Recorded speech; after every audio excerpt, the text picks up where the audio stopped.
Morning mga ropa. Biyahe na naman tayo. Sana makarami tayo ngayon. Kahapon ang tumal eh. Hindi ko alam kung bakit. Pero wala kasi traffic din kasi talaga. Nagpabalik-balik ako sa EDSA. Tapos hindi naman karamihan eh gurami. Shoutout nga pala sa sa ALX para sa gamit kong action cam. Gamit ko pala is Ausec S60. Quality na, mura pa. Sa mga gustong mag-umiscore dyan, sa mga walang budget para sa alam niyo na kung anong brand yung sinasabi ko. Tsaka shoutout din para sa Aguila Riders ng Cavite, sa mga delivery riders, at saka sa lahat na rin ng MC taxi rider. Yun, ingat lang kayo palagi sa mga biyahe nyo, no? Regarding nga pala doon sa box o bag, gusto ko lang din i-mention or pag-usapan. Gusto ko lang sabihin yung experience ko sa paggamit ng bag. May nabasa kasi ako, sana wag niyang masamain kung sino man siya yung itong sasabihin ko. Hindi naman ako nagbibida-bidaw na magmamarunong. Gusto ko lang i-share yung experience ko. Di bale kasi pag may box ka o bag, mas convenient kasi sa sa akin tsaka sa pasahero ko na rin. Kasi may mga lagayan ako eh.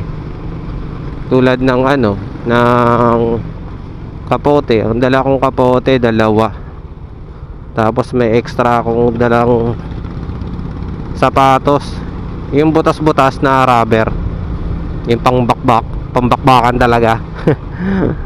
Nasa 100 o 120 lang naman ata yun. So binili ko yun para sa mga pasahero ko na nakasandals. If ever man na nakasandals sila, may ipapasuot tayo. Yun. Hindi porket naman with box or bag gusto na nila ng may sandalan. Siyempre kasi tulad ko lagi kong nai-encounter yung mga pasahero na may mga dalang bag. Madalas kasi nilalagay nila yun sa harapan nila nag-ano pa ng space. So natutulak ako paharap if ever ng preno. Para na rin sa sa atin din pag may mga dala tayo. Tulad ko, may dala akong tubig, kapote. Tapos minsan may baon pa ako. May dala din akong plastic. Yun, yung lagayan ko ng helmet. Tapos ano pa ba yun? Shower cap. Malaking tulong kasi yung box or bag. Lalo na pag tag-ulan. 'Di ba? Ewan ko lang sa iba kung doon talaga sila sanay na walang bag or box. Ako kasi parang ayoko kasi pahirapan yung sarili ko Ayoko naman talaga pahirapan yung sarili ko. Kung sakaling may pasahero na ako, sinasabihan ko naman na wag masyadong sandalan yung bag ko. Basta maganda lang yung pagkaka-approach nyo para hindi sila ma-offend. Para sabihin nyo na delikado po kasi pag masyado nyo sinandalan yung bag or yung box. Nakokontrol nyo yung motor. So yun nga mga ropa, sinare ko lang naman yung yung experience ko.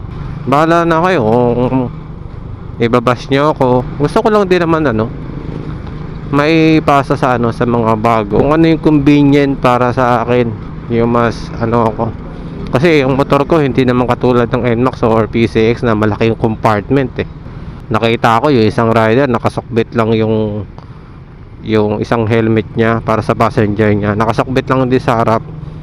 Siyempre yung hangin napadpad, yun nalaglag. Tapos yung tubig ng isa, actually yung isa muntik talaga akong madisgrasya dun Yung isang rider kasi yung tubig niya nandun lang din sa harap niya. Biglang nalaglag, so bigla siyang huminto. Pag hito niya, huminto din yung 4 wheels. So yun, naghintuan lahat. Buti na-control ko pa yung motor ko. Kundi patama talaga ako. May pasahero pa naman ako nun. Yun lang mga ropa. May pasahero na kasi ako. Hindi pa yung mabigat muna. Ay kuya, dito mo sa harap. Buong Ah, meron pa pala siyang dala. Teka lang ba.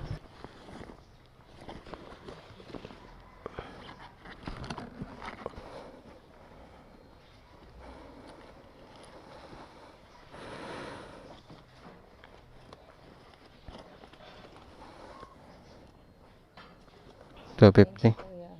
Thank you. Kita nyo yun guys. Ang dami niya dala, di ba? Yun yung sinasabi ko pag may bag ka.